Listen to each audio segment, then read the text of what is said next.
Gimana caranya lu bisa berhadapan sama seorang stakeholder, orang-orang penting? Gimana cara lu interaksi sama mereka? Gimana cara lu bisa bangun koneksi sama mereka? Karena kalau udah ada relasi, ada koneksi, ada kolaborasi, betul. Ya kan, baru kantong berisi kan, betul, gitu. itu betul sekali. Ya kan? Nah, gimana lu cara bangun koneksi sama mereka dan gimana cara lu bikin nyaman mereka gitu? Hal yang pertama dan hal yang paling mendasar adalah mendengarkan. Jadi kan orang tuh lebih senang ngomong dan didengarkan. Mendengarkan akhirnya bisa tahu ternyata kesukaan dia ini loh, gitu. Ternyata dia tuh nggak suka ini loh, gitu. Itu yang bisa jadi pondasi gue untuk menentukan batasan apa aja kalau gue ngobrol sama dia atau gue approach sama dia, gitu. Mau lu pinter sih gimana pun kalau lu nggak bisa bangun koneksi dan bikin orangnya bete kan nggak jalan kan itu. Jadi HIPMI itu berperan penting dalam membangun sebuah relasi. Jadi koneksi dan jaringan itu terbentuk dari HIPMI. Jadi dari HIPMI pun gue bisa istilah kata nih. Istilah kata gue bisa bersanding sama menteri, sama tuh kemarin tuh wapres sekalipun. Itu yang dibangun pertama kali justru kita harus masuk circle juga sangat penting. Masuk circle sangat penting. Circle yang benar-benar ngasih jalan buat kita akhirnya. Betul. Selamat datang abangku, Terima Bang Dani kasih. berada di podcast Jago Cuap. Tepuk tangan dulu untuk mereka di sini. Luar biasa. Akhirnya kami perintis bertemu dengan orang yang akan menjadi pewaris. Asik, maksudnya mewariskan bisnisnya ke anak. Amin. Nah, kita sebagai seorang pengusaha tapi mungkin beda bidang. Kita kan bidang jasa. Betul. Ya, tapi baik lagi mau jasa, mau apapun kan kita perlu belajar ilmu bisnis. Betul. Nah, ini gue pengen ngobrol sama abang yang suhunya bisnis. Aduh. Ini suhunya pengusaha tersukses di Bogor Barat ya. Amin. Di sekecamatan mungkin. Sekecamatan. Levelnya kita masih kecamatan. Oke, jadi lo kan sekarang sebagai owner dan pemilik kopi X Diary KDH. Ya, X Diary by KDH. By KDH. Ya. Apa tuh ada di X Diary by KDH? Sejarah singkat aja. Sejarah singkat dulu deh sebelum kita bahas yang lainnya. Sebenarnya awal namanya itu salah satu brand kopi lah. Franchise. Mungkin kalau Koko ada di Kota Bogor dan lain-lain itu ada. Pada saat itu kita franchise, cuman di tengah perjalanan kita ada sedikit crash. Cuman persoalannya adalah brandingannya orang-orang di Lewiliang itu udah taunya KDH. Sekarang udah KDH. Akhirnya kita rubah namanya menjadi X Diary by KDH. KDH-nya tetap kita ambil. Diary-nya itu singkatan dari nama gua sama owner satunya lagi. Gue kira tuh diary itu ada diary itu kan cerita, tapi agak orang kiranya berarti kopi banyak cerita di situ gitu. Mudah-mudahan sih tempat gue menjadi banyak cerita bagi semua orang. Betul. Itu ada banyak cerita gue juga loh. Situ putus di situ. Iya. Kita juga banyak melihat perselingkuhan. Iya. Kita bahas nanti soal yang itu ya. Dan memang kopi X Diary ini salah satu kopi yang nggak bikin sakit perut, salah satu yang nggak bikin sakit perut. Nah, kalian bisa lihat di sini karena X Diary bukan X diare. Kalau diare kan sakit. Sakit. Ini ada gula aren dan ini Americano. Ya. Kita ngobrol nanti sambil ngopi-ngopi.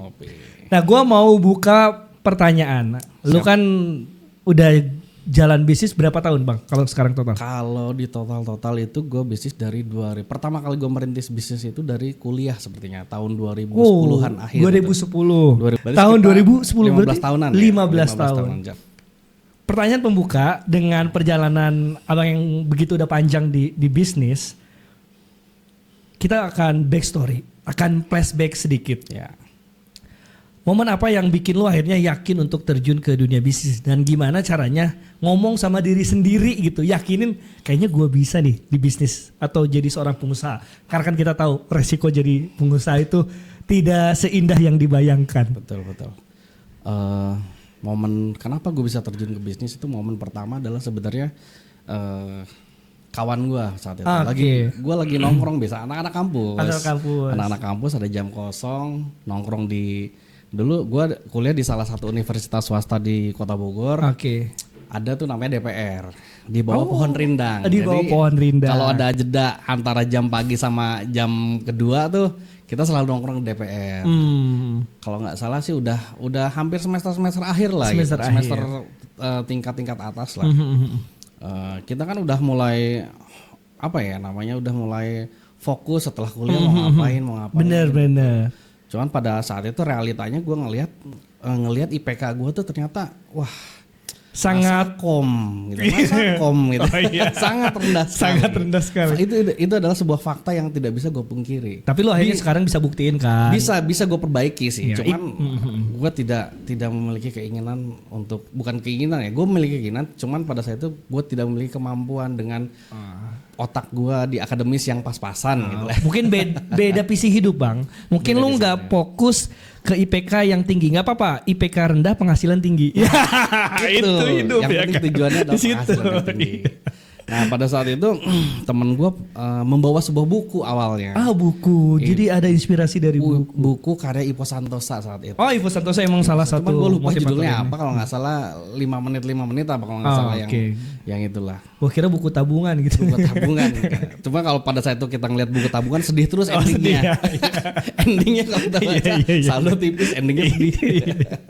Oke lanjut. Dari Ivo Santosa, dan akhirnya ada kata-kata yang amat sangat memukul hati dan pikiran gue.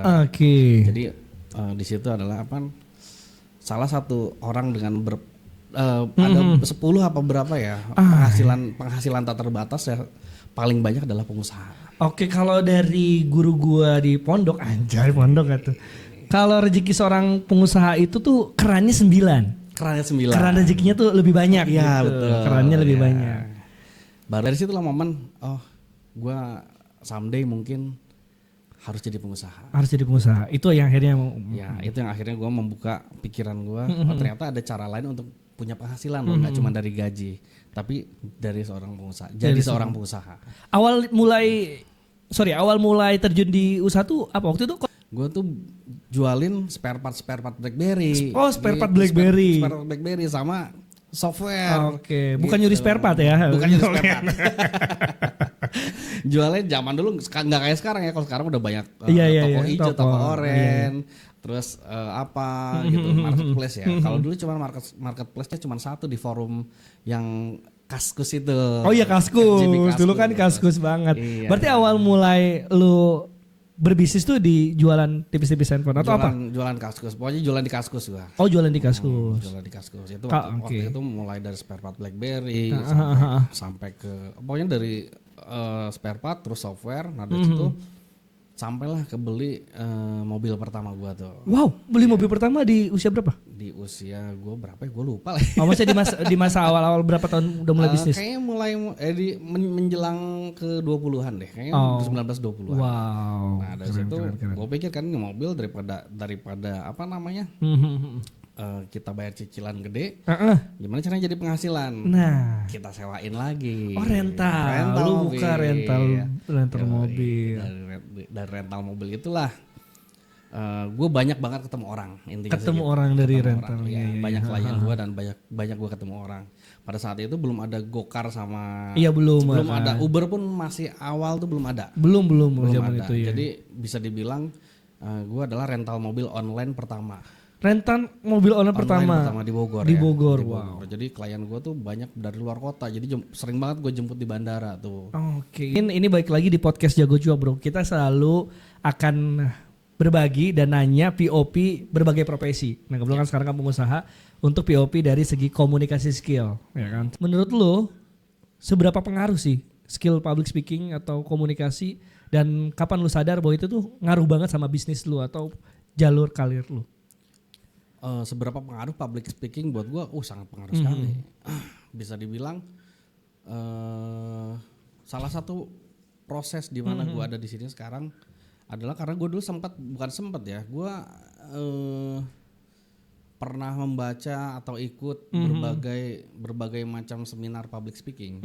Gitu, dari situlah pikiran gue terbuka, wawasan gue jadinya kebuka gitu dari public speaking.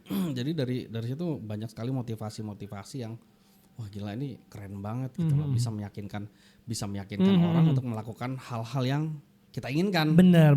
Mempengaruhi seseorang kan nggak mudah ya. Benar. Jadi manusia itu punya satu sisi di mana dengan omongan aja orang bisa ikut kita loh. Kalau nggak bisa berkomunikasi ya orang datang kucuk. Iya. Pak izin saya Dani, saya pengusaha, ya mau apa? Saya mau usaha, itu kan aneh gitu. Bener. Aneh bener. Aneh gitu. Tapi bagaimana caranya bisa meyakinkan orang lain bahwa komunikasi kita bisa baik lah. Lancar. Lu tipikal salah satu owner yang menurut gue humble sih bro, Bang. Humble, relasinya banyak dan cukup bisa komunikasi sama orang gitu yang datang ke tempat lu, apalagi orang itu kenal. Lu tuh humble lah, mudah untuk berteman, mudah untuk bersosialisasi. Itu kan salah satu ilmu yang gak disadari selain dari teknik bisnisnya adalah itu paling poin penting kan.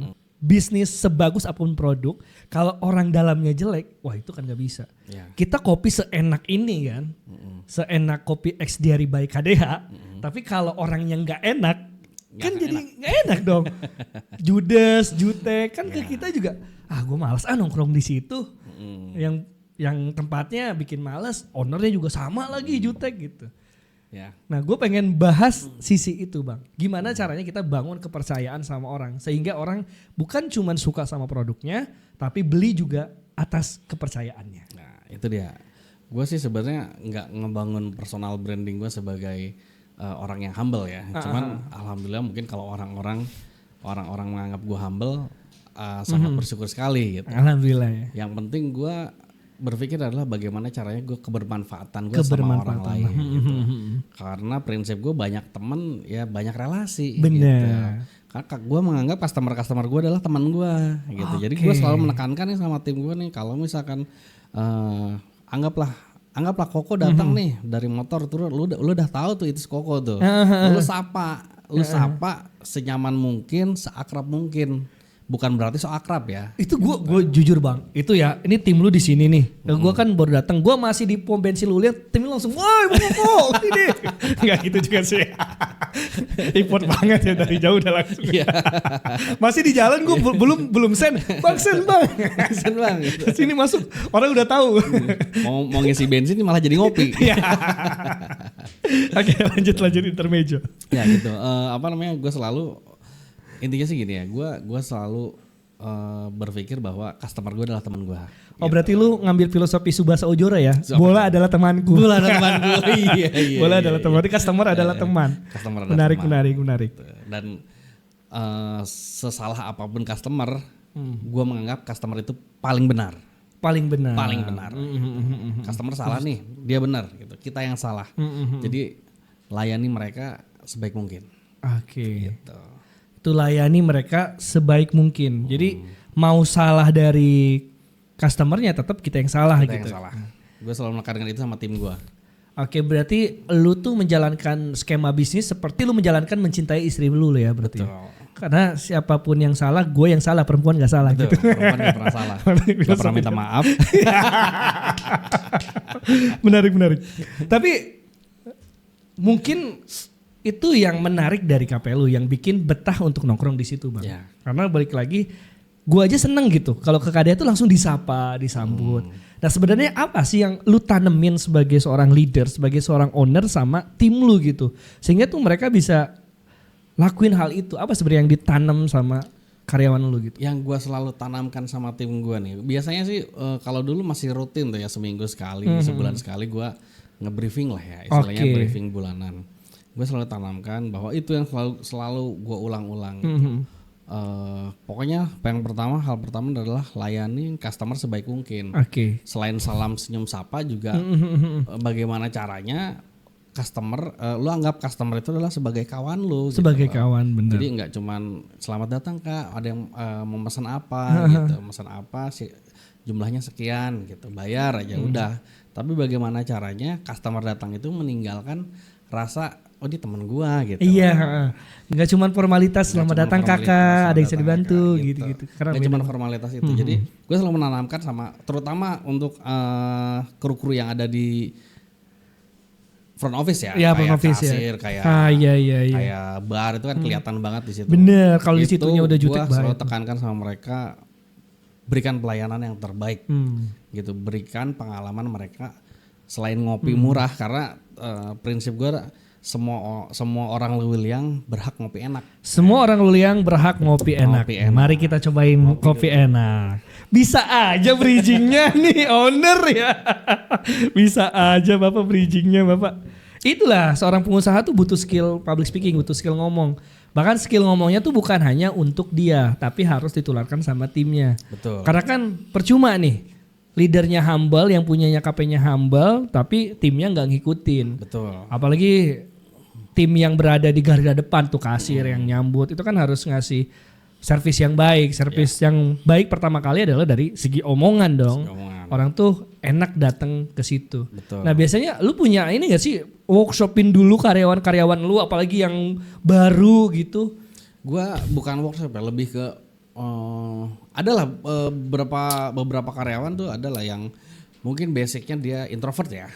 Bisa gue bilang basicnya mungkin introvert. Jadi coba dilatih pertama sering-sering ngadapin customer. Oke. Gitu. Sering-sering ngadapin customer. Ini teknikal ya, mungkin teknikal. Sering-sering ngadapin customer, lihat matanya gitu. Terus artikulasi sama intonasi suaranya dikencengin gitu. Itu yang gua tekankan setiap hari sama dia tuh. Sampai akhirnya gue perhatiin, oh ada perkembangan nih, gitu. Ada perkembangan. Terus sampai akhirnya dia pede. Kan menimbulkan rasa percaya diri itu sulit ya. Benar, benar setuju. Sebenarnya rasa kepercayaan diri itu muncul karena keterbiasaan. Kalau udah terbiasa, udah mulai percaya diri, nanti akan ngalir aja, gitu. Akan ngalir aja, akan ngerasa biasa aja, nyaman dengan posisinya dia dan profesinya dia. Oke. Gitu. Kalau KP lu tuh sejauh ini masih nerapin komunikasi langsung karyawan juga ya yang nganterin ya? Belum kayak biasa kan sekarang KP udah tinit-tinit ngambil sendiri gitu. Ngambil sendiri enggak. Gua masih tetap karyawan sendiri yang nganterin. Betul. Gua pernah waktu itu gua bahas dengan partner gua Abrar gitu. Kalau misalkan customer yang ngambil ke tempat ya. Pick up gimana gitu. Kata dia, "Oh nggak bisa nih gitu, orang-orang kita nggak bisa." Tapi di situ juga gue berpikir dengan cara inilah gue bisa melayani customer dari mulai pesen sampai dia makanannya dan minumannya ada di tempat gitu loh. Dengan cara ini doang mereka merasakan sensasi dilayani gitu. Benar. Gitu. Jadi walau bagaimanapun ya gue yakin sih karyawan gue capek ya. Iya, pasti capek, tapi itu adalah resiko. Yang penting customer gue terlayani dengan baik. Itu kan bagian dari cara komunikasi kita dengan customer. Balik lagi, itu differentnya dari lu ya, XDR itu differentnya di situ sama KP yang lain. Di saat yang lain mungkin kita biar customer udah banyak nih, kita harus mensimpelkan itu biar pesanan kita nggak perlu ribet tim. Mungkin fokusnya mereka biar timnya nggak ribet. Betul. Ya kan, justru mungkin ada plus minus ya. Mungkin minusnya adalah ngeribetin customer jadinya kan. Ya kan. Tapi kalau lu mungkin mendingan kita yang ribet daripada customer yang ribet gitu. Kalau customer ribet yang ada nanti ngeceh. Nanti pengalaman di situ ya ngasih pengalaman buruk dalam membeli sesuatu kan nggak enak juga. Benar-benar. Gitu. Kayak ya gue juga pernah lah beberapa kali nongkrong di salah satu kafe mungkin di Bogor ada. Ngerasain kok gue nggak dilayani secara baik sih.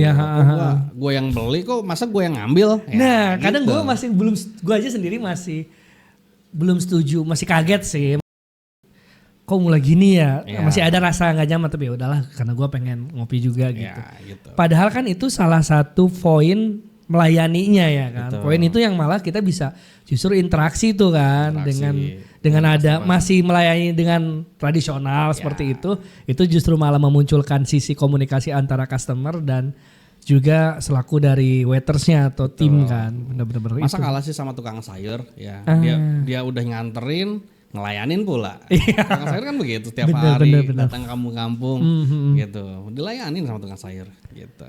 Itu berarti poin yang penting. Gue selalu tekankan dalam diri gue ya, sense of belonging ya. Dalam artian rasa memiliki itu penting. Karena kalau kita ngerasa gue datang ke sini kerja, jalanin SOP, pulang, tidur, istirahat, setiap bulan dapat gaji gitu loh. Bakal rutin gitu-gitu aja dan itu menjenuhkan. Sesuatu yang jenuh itu akan bikin bete lah. Mood orang pasti akan berubah gitu. Tapi bagaimana caranya ya kalau kita punya sense of belonging kayak kita memiliki sesuatu, misalkan gue punya motor yang gue suka banget nih, gue jaga, gue rawat, gue ganti oli tiap hari, gue cuci. Itu kan ngerasa punya rasa kepemilikan yang tinggi gitu loh. Akan merawat itu. Bener. Dalam bisnis pun begitu. Jadi gue selalu bilang sama karyawan-karyawan gue adalah, lu itu bukan bawahan gue, tapi lu adalah partner kerja gue. Partner kerja di bidang waiters, partner kerja di bidang kasir, partner kerja di bidang barista. Gue bayar kok jasa lo gitu. Ini menarik. Jadi sebagai partner bukan hanya sebagai bawahan. Bukan sebagai bawahan. Berarti lu itu kalau dari cerita ini, apalagi lu tadi bahas tentang SOP. Berarti lu tipikal owner dan leader yang bukan hanya ngajarin soal SOP-nya aja. Betul. Tapi lu nyontohin langsung juga. Nah, awal-awal membangun XDR itu gue terjun secara langsung, gue ngamati, gue stay setiap hari 7 hari dalam 1 minggu dari pagi sampai malam. Karena pada saat itu COVID juga kan. Iya. Tapi dari situ gue banyak belajar. Gue ngamati operasional cafe seperti apa. Karena basic gue kan bukan di F&B awalnya kan. Bukan di F&B. Bisnis gue banyaknya tidak di F&B lah. Pada saat itu gue memutuskan untuk membangun bisnis F&B, ternyata lebih rumit. Kira lebih gampang. Lebih rumit. Gitu. Item sekecil apapun harus terhitung dan tercatat secara real time. Kalau kata ini garam rek meuli micin sakieu kudu dicatat. Kudu dicatat istilah kasarnya begitu. Benar. Gue terjun langsung, gue mengamati gitu. Gue ngelihat perilaku customer seperti apa, macem-macem lah. Behaviornya mereka lu kasih cek. Nah dari situ lo gue belajar. Dari situ gue belajar dan gue pun berperan sebagai customer. Gimana itu sih kalau gue datang ke kafe gue dilayani seperti apa sih? Apakah mereka melihat gue karena mereka gue adalah atasan mereka gitu, atau mereka melihat gue sebagai customer gitu? Jangan-jangan pas gue nggak ada, servisnya beda nih. Gitu. Iya. Nah ada momen-momen pernah sih waktu itu gue nyuruh beberapa orang lah coba datang ke kafe gue. Bagaimana SOP-nya gitu, bagaimana pelayanannya. Alhamdulillahnya nggak berubah lah. Apa yang mereka terapkan terhadap diri gue ternyata diterapkan juga kepada customer gue. Gitu. Tapi ada loh waktu itu tim lu yang berubah. Pas gue masuk, berubah. Jadi Power Ranger. Berubah. Asik interview. Ini gue bisa seasik ini berkat kopi dari XDR. Ini kita dikasih kopi, yang satu ada gula aren. Nah ini khas dari Kadeh, yang satu lagi ini adalah Americano. Coba bro, kasih filosofi hidup lu perjalanan, walaupun belum closing ya, tapi karena ini aja lihat kopi. Kalau lu lihat dari kopi, apa sih yang lu bisa maknai dari filosofi hidup dari kopi? Nah, balik lagi makna hidup gue dalam kehidupan disamakan dengan kopi itu kayak Americano. Hidup itu pahit, tapi Americano aftertaste-nya manis. Kita bisa menikmatinya pelan-pelan. Gitu sambil berpikir, sambil melihat merefleksi diri lah. Benar. Gitu. Tapi dari Americano gue banyak belajar. Gitu. Walaupun rasanya pahit dan hitam, tapi setelahnya manis. Asik, karena kita dan ini bisa memberikan energi kepada diri kita sendiri. Bener, lu setuju sih kalau ngopi ya. Nah, seorang pengusaha, balik lagi, gua pun nih bro, kalau mau ngomong di depan banyak orang sebagai MC, public speaker, itu butuh sekali inspirasi. Betul. Kita nggak bisa langsung gitu kan, inspirasi itu kan terbentuk dari kopi dan sebat itu. Oke, kita santai sambil ngopi aja. Ya, boleh. Oke, kita seruput lagi, enak banget guys. Ini kalau KP-nya di Luliang ya, di Luliang itu dekat depan sekolah SMA Negeri 1 Luliang gitu ya. Kopi XDR nggak bikin diare. Asik. Oke, lanjut lagi. Kita tadi sampai mana ya pembahasannya ya? Saking serunya ini. Saking serunya. Apalagi kalau udah ngobrol ditemenin kopi ya. Oke, balik lagi ke soal servis yang tadi, dan lo juga ngajarin tim lo bukan hanya sekadar SOP ya. Tapi bener-bener lu contohin langsung. Ya, dan itu dijaga konsistennya kan. Karena itu kan bagian dari penting bisnis gitu. Nah kalau lu sendiri menjaga konsistensi itu gimana sih? Lu cara tetap stay, tetap dengan karakter pertama, enggak. Nah ini paling penting. Kadang kita sebagai orang pengusaha atau Genji yang mau mulai usaha itu kan sangat sekali FOMO-nya itu. Orang bikin ini gue bikin orang bikin ini gue bikin gitu. Nah, lu tuh menjaga konsistensi bisnis itu kayak gimana? Biar nggak ikut kata orang atau ikut orang yang lagi rame. Betul. Gue punya prinsip hidup ini kalau menghadapi sesuatu ya, maksud melihat fenomena sesuatu. Tidak ada yang sukses secara instan. Gitu, semua butuh proses, semua butuh yang namanya perjalanan. Jadi cuma 2 hal doang.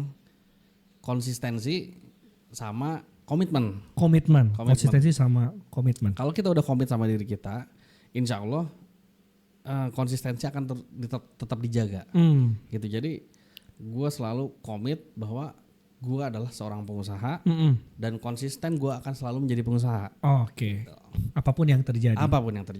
Oke. Kalau lo boleh kasih motivasi atau kasih insight sama orang yang mau mulai usaha atau mungkin teman-teman owner pemula nih yang baru menjalani usaha.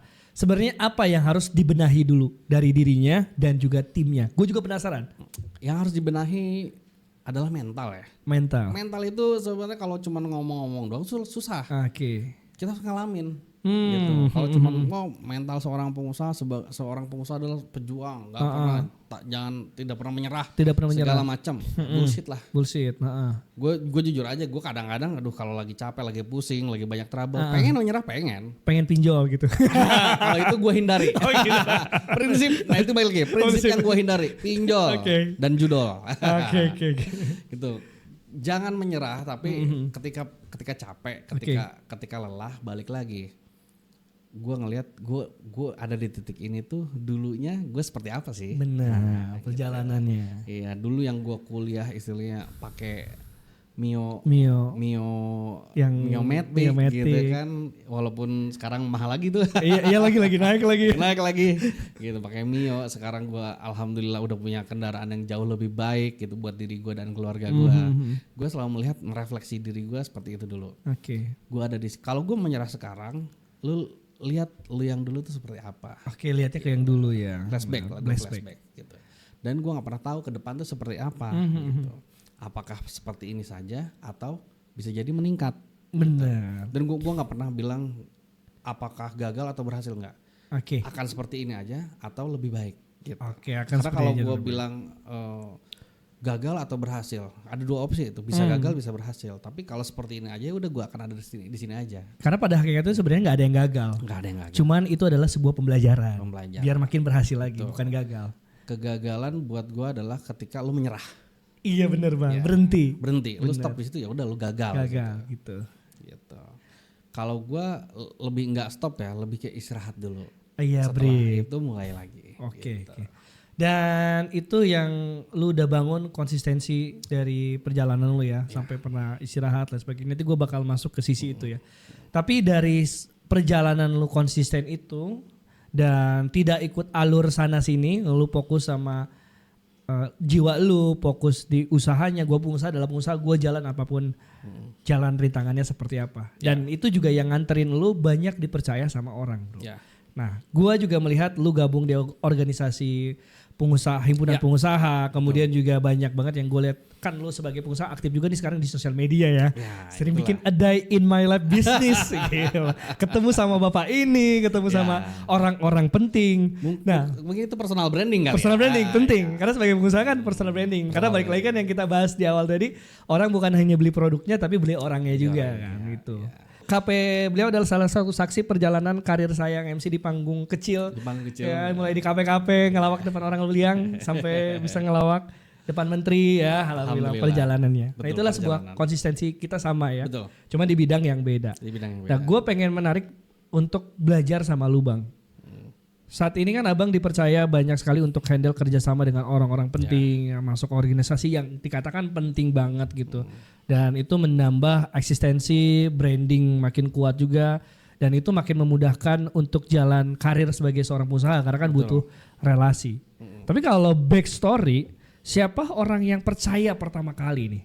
Sampai akhirnya ada orang-orang dari stakeholder ataupun dari katakan orang-orang penting yang akhirnya percaya sama abang. Apa sebenarnya yang mereka lihat? Balik lagi ke cerita gue dulu ya.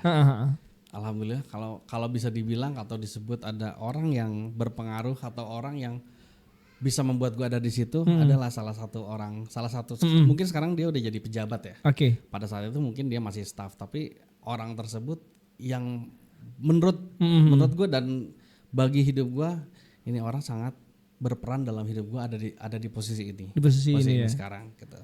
Beliau adalah Mas Trian Turangga, sekarang jadi sekdis di salah satu dinas di Kabupaten Bogor. Wow. Gitu. Harus mampir ke sini ya. Orang yang sangat berpengaruh buat diri gue. Pengaruh ya. Berpengaruh sekali gue ada di sini sekarang. Gitu, walaupun banyak sekali perjalanan yang kita udah jarang ketemu lah. Tapi gue masih menghormati dan menghargai dia sebagai orang yang berpengaruh pertama kali gue ada di sini. Oke, masuk ke pertanyaan yang ini tuh gue udah siapin bro.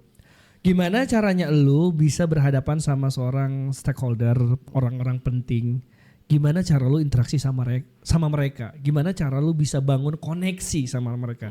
Karena kalau udah ada relasi, ada koneksi, ada kolaborasi, betul. Ya kan, baru kantong berisi kan, betul, gitu. Itu betul sekali. Ya kan? Nah, gimana lu cara bangun koneksi sama mereka dan gimana cara lu bikin nyaman mereka gitu? Pertama kali bagaimana cara bangun koneksi dan relasi sama mereka, yang pasti tidak terlepas dari organisasi yang gue lagi ikuti saat ini, gitu. HIPMI pun berperan penting ya. Buat para penonton, HIPMI itu adalah Himpunan Pengusaha Muda Indonesia. Wow. Gue tergabung di HIPMI BPC Kabupaten Bogor saat ini, gitu. Jadi HIPMI itu berperan penting dalam membangun sebuah relasi. Jadi koneksi dan jaringan itu terbentuk dari HIPMI. Jadi gue ketemu, anggap at least ketemu pejabat ini dari HIPMI. Bahkan dari HIPMI pun gue bisa istilah kata nih. Istilah kata gue bisa bersanding sama menteri, sama tuh kemarin tuh Wapres sekalipun. Kemarin kan satu itu nama Pak Gibran. Pak Gibran, Mas Wapres. Mas Wapres sama menteri. Kalau nggak dari HIPMI gue jalurnya dari mana lagi? Gitu. Karena cuma dari HIPMI gue bisa mengakses itu semua. Gitu. Dan alhamdulillah beberapa pejabat-pejabat pemerintahan daerah juga kita dikenal lah. Bener-bener. Dari situlah kita membangun relasinya di situ. Beberapa kali kan abang handle beberapa event di pemerintahan juga kan, bertanggung jawab di situ, dapat kepercayaan di situ, sehingga saya juga dapat kepercayaan dari Anda kan, dihantarkan ke sana. Itu bentuk dari kolaborasi. Gitu. Kalau saya nggak percaya sama Koko, nggak mungkin saya bisa berkolaborasi dengan Koko. Benar. Bagaimana Anda meyakinkan saya pada saat itu? Kok jadi saya yang di podcast ini? Podcast KDH jadinya dong. Bisa aja Bapak ya, luar biasa.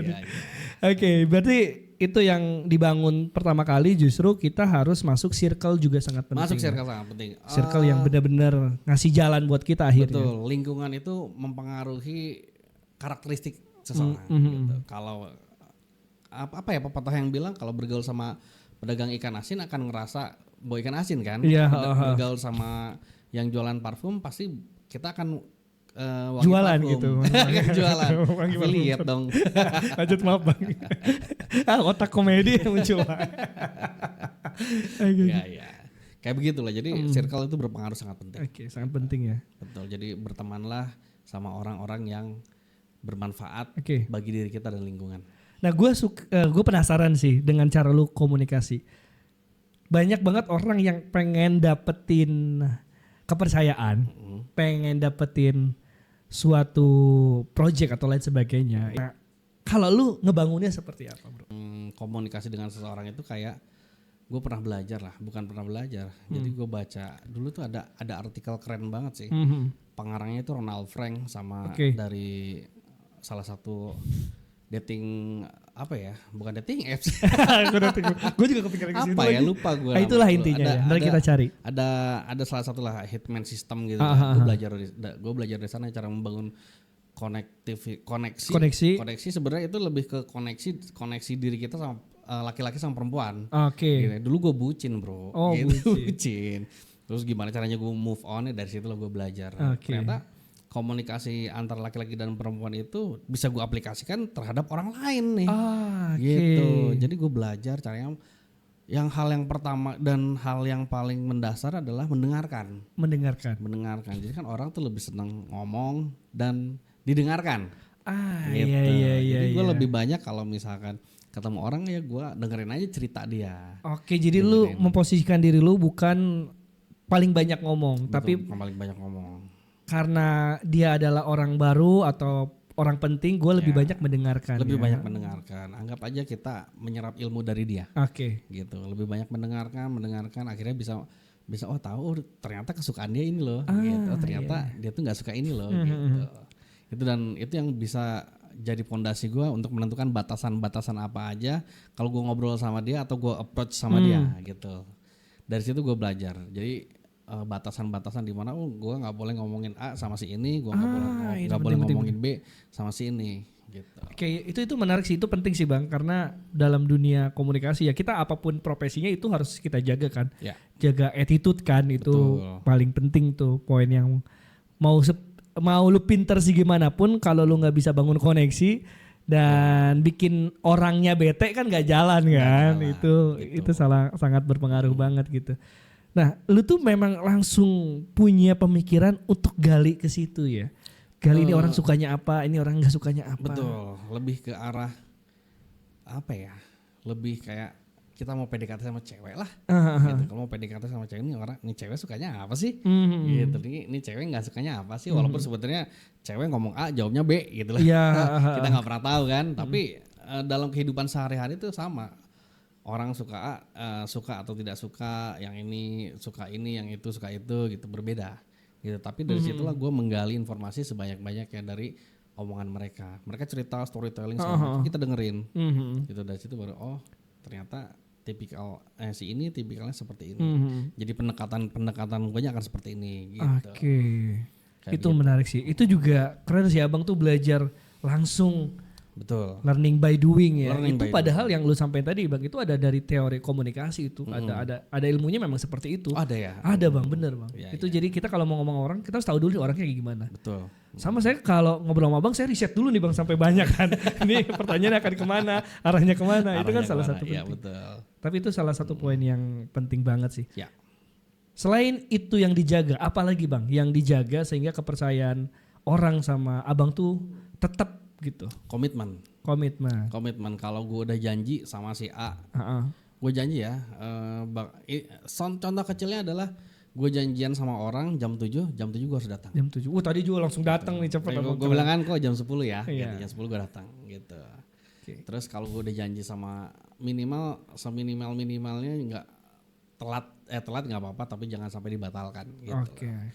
Jadi kayak kerja sama bisnis pun seperti itu. Kalau misalkan menjanjikan keuntungan sekian persen gitu, atau bagi hasilnya sekian persen, ya udah sekian persen, walaupun sebenarnya hitung-hitungannya gue yang rugi gitu loh. Nggak rugi sih, tapi gue yang tipis gitu. Tapi itu yang dijaga, jangan sampai bro ini kan rugi gini gitu. Dan lu selalu memposisikan diri ya pada akhirnya. Memposisikan itu diri. penting. Itu adalah konsistensi sama komitmen ya. Dan kalau dari obrolan sih gue menarik, kalau lo nggak bisa, jangan bilang bisa, ya kan? Betul. Jangan janjiin misalkan, gue bisa nih handle bisnis ini, lu langsung memikirkan kayaknya ini gue nggak bisa kerjain. Walaupun sama lu pasti ada dong tawaran-tawaran bisnis dan project yang itu gede. Banyak sekali tawaran-tawaran atau project-project yang datang sama gue gitu. Tapi gue nggak pernah menolak, tapi gue lihat dulu. Gue lihat dulu, gue hitung. Kalau gue bilang ini nggak bisa, gue tolak gitu. Walaupun sebenarnya keuntungannya menjanjikan gitu. Kalaupun bisa gue jalanin gitu, dengan skema-skema atau klausul-klausul yang gue susun. Gitu. Itu banyak sekali. Gitu. Jadi harus tahu kapasitas diri ya. Betul. Mengukur Gue sekarang pengen ngobrol dari sisi personality lu lagi. Boleh. Segi perjalanannya lain sebagainya kan. Ya, boleh. Nah, dari yang lu udah capai sekarang, banyak prestasi dan sebagainya, apa rasanya? What do you feel dengan lu yang sekarang? Kalau gue ngerasain gue yang sekarang sebenarnya ngerasa biasa aja sih. Tapi mungkin kalau gue flashback diri gue saat itu, ngelihat diri gue sekarang, mungkin luar biasa ya, gitu. Karena gue selalu mengukur, gue nggak pernah mengukur kantong orang lain. Oke. Gue selalu mengukur kantong diri gue sendiri. Dulu gue punya berapa, sekarang punya berapa, gitu loh. Atau dulu gue apa, sekarang jadi apa, gitu loh. Gue selalu punya tolak ukur seperti itu. Jadi kalau dulu anggaplah dulu gue cuman motoran, sekarang punya kendaraan yang lebih layak lagi, gitu. Itu jadi sebuah prestasi buat gue. Tapi gue tidak lupa untuk bersyukur. Gitu. Ya walaupun gue berpikir ini semua titipan. Iya. Jadi gue nggak ngerasa memiliki someday suatu hari nanti entah hilang atau diganti jauh lebih baik gitu loh. Ya walaupun gue pernah mengalami yang namanya kehilangan ini ternyata diganti loh jauh lebih baik gitu. Benar diganti dengan jauh yang lebih baik ya. Pasti perjalanan lu bisnis tuh nggak mudah ya bro. Nggak mudah. Kita aja ngebangun ini sangat tidak mudah, betul ya guys. Perjuangan kita sampai puasa ya, sampai ya kita merasakan honor dan pencapaian kita besar, kita alihin semua tuh untuk merintis gitu. Merintis, betul. Nah, gimana tahap lu dalam merintis? Karena kan lu adalah bukan pewaris, kita adalah perintis. Gimana bro? Jadi para penonton perlu ditekankan, gue terlahir dari keluarga yang bisa dibilang tidak berkelebihan tapi cukup. Ya, jadi almarhum bokap adalah seorang PNS, ibu gue adalah seorang ibu rumah tangga walaupun dia sebenarnya pengusaha juga. Basicnya dia pengusaha. Jadi nerima pesanan kue. Nurun ilmunya kalau lu. Ilmunya nurun sedikit. Gitu. Cuman mentalnya mungkin berbeda. Jadi kalau ibu gue ya kalau cuman dapat segitu ya udah terima segitu, ikhlasnya gitu. Banyak banget persoalan dan rintangan ya dalam membangun usaha. Jadi kalau ngelihat gue posisi sekarang orang lain akan berpikir enak banget. Enak banget lu udah settle gitu kan. Gue tuh pengen banget, bukan pengen ya maksudnya. Gue tuh pernah ada di posisi itu juga. Enak banget ya jadi dia gitu loh. Enak banget ya si ini ya gitu. Dia mah orang tuanya kaya gitu.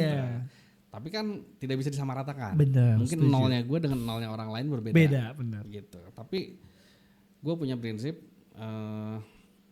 melakukan yang terbaik sampai akhirnya gue bisa gitu loh. Jadi kalaupun ngerasa sekarang kelihatan enak, enggak juga. Gue juga pernah kok rugi, pernah kok ketipu. Dalam 1 tahun membangun XDRI by KDH itu dari mulai ruko yang segede kecil kontainer, kan? Iya. itu kecil banget dengan 2 karyawan gue. Bener, gue tak sampai kenal karyawan. Gue adalah salah satu customer KDH yang dari awal. Kita memulai dengan 2 karyawan pada saat itu dengan segala problematikanya, perdebatan gue dengan Kang Abrar gitu ya. Sampai akhirnya bisnisnya udah settle dan udah mandiri, udah bisa gue tinggal gitu. Banyak banget. Jadi sebelum bangun KDH pun gue pernah ngalamin yang namanya kerugian, ditipu orang ratusan juta. Udah nggak aneh lah ya. Itu gimana caranya lu bangkit dari kerugian itu? Karena kan nggak semua orang, berapa lagi yang ratusan juta. Betul. Langsung pasti anjir gimana ini. Ketika gue udah tahu gue ketipu, ketika gue tahu gue rugi, nangis dulu aja, nggak apa-apa. Nangis dulu aja. Namanya manusia kan wajar. Waduh nangis, ngerasa gagal, ngerasa besok gimana nih gue. Sampai gue tuh pernah waktu itu posisi abis ditipu gede ya. Pada saat itu duit. Berapa paling ditipu paling gede? Sampai at least gopay lah ya. 500 juta? Ya. Gila. Kamu baru 500.000 ya? 500 juta. Gila itu. Pada saat itu gue punya hutang sama bank gitu.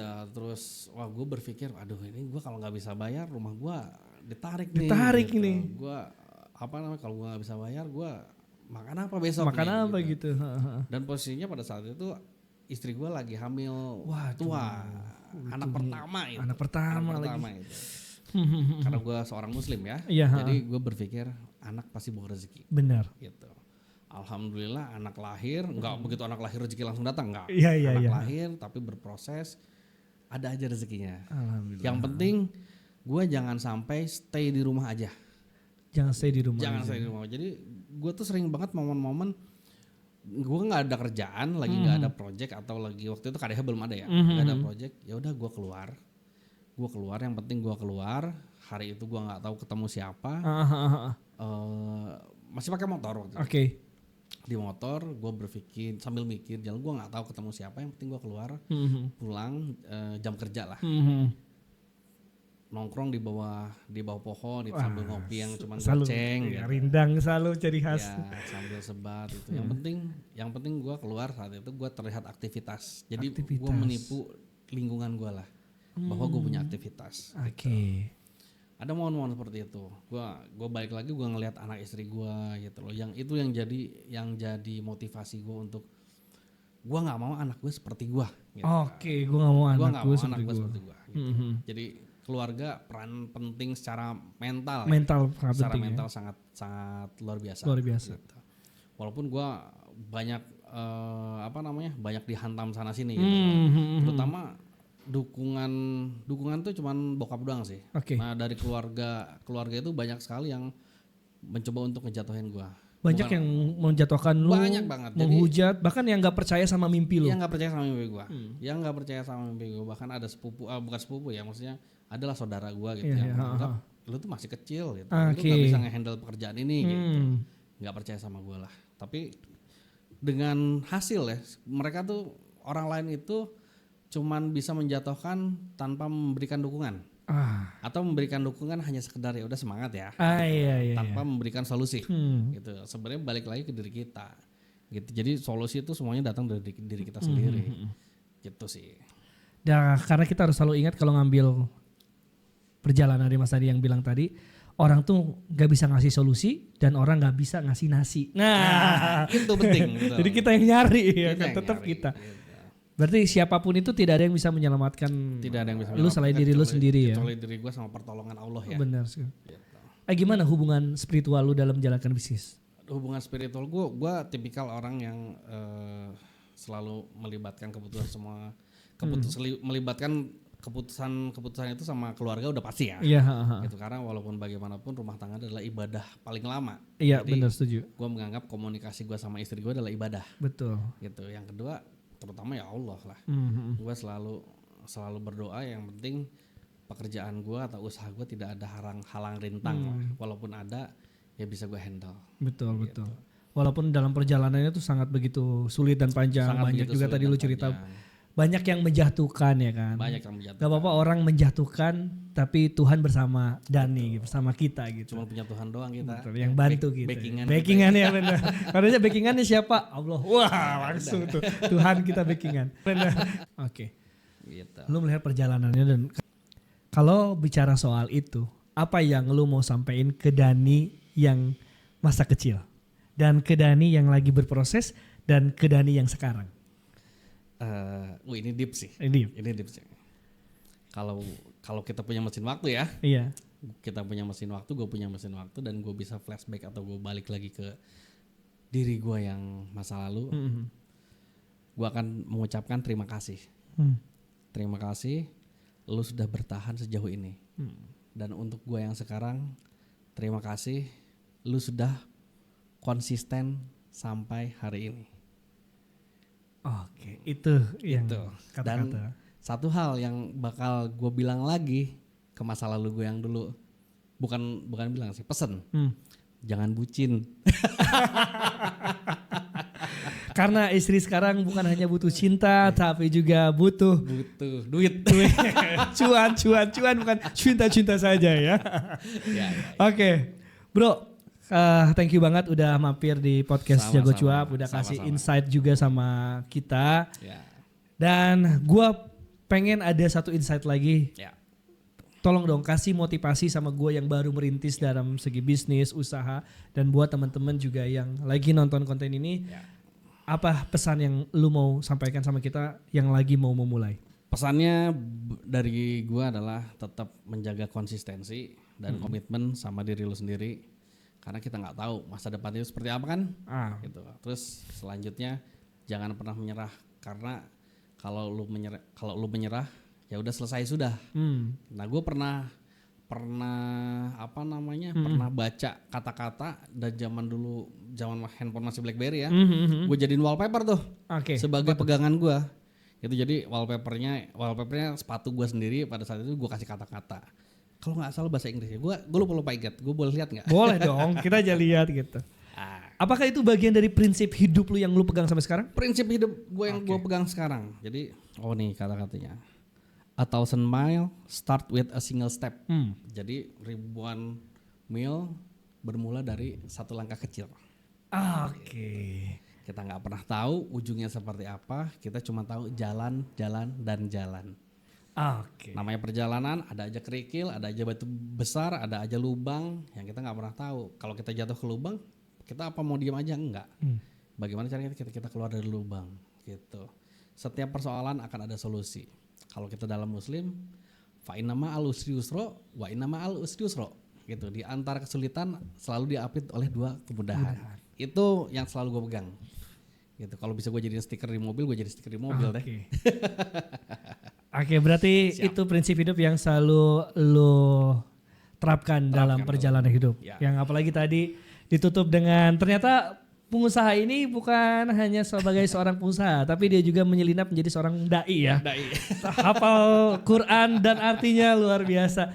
Intinya tidak ada di balik kesulitan pasti ada kemudahan. Selalu diapit oleh dua kemudahan. Thank you brother abangku sudah mampir di Sama-sama. podcast Jago Cuap. Sudah ngobrol-ngobrol santai bersama dengan kopi yang bikin kita selalu dapat inspirasi. Sekali lagi terima kasih banyak. Sama-sama. Bang Dani, tepuk tangan untuk Mas Dani. Thank you so much. Yo.